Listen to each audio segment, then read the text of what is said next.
વલસાડ જિલ્લામાં શાળા પ્રવેશોત્સવની ઉજવણી। વલસાડ જિલ્લાના પારડી તાલુકાના પરિયા ગામમાં શાળા પ્રવેશોત્સવ અને સમાજોત્સવ સાથે ભવ્ય આયોજન થયું। Story report by Jitendra Mahyavanshi, Valsad. આપણે સૌ જાણીએ છીએ કે આપણા દેશના યશસ્વી વડાપ્રધાન મોદીજી 2001નો ધરતીકંપ થયો પછી ગુજરાતનું સુકાન સંભાળ્યા પછી ગુજરાતનો વિકાસ જુદી કેવી રીતે થાય એના માટે અનેક આયામો લીધા।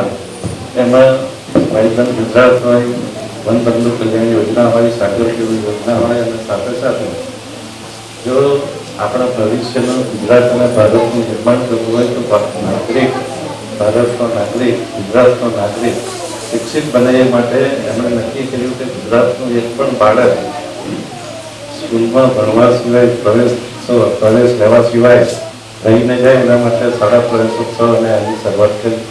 અને એમણે કરેલી શરૂઆત આજે આપણા મુખ્યમંત્રી ભૂપેન્દ્રભાઈની સરકાર પણ જ્યારે આગળ વધારી રહી છે ત્યારે એટલે ગામડાની સ્કૂલોમાં ભણીને વિદ્યાર્થી હંમેશા પોતાની પ્રગસ અને લગ્નથી આગળ વધી શકે છે। એટલે સર્વે વાલીઓને અને એસએમસીના સભ્યોને વિનંતી કરું છું કે આપણે શાળાના કોઈ પણ કાર્યમાં ધ્યાન આપીએ અને શાળા વધુ પ્રગતિ કરે એવી શુભેચ્છા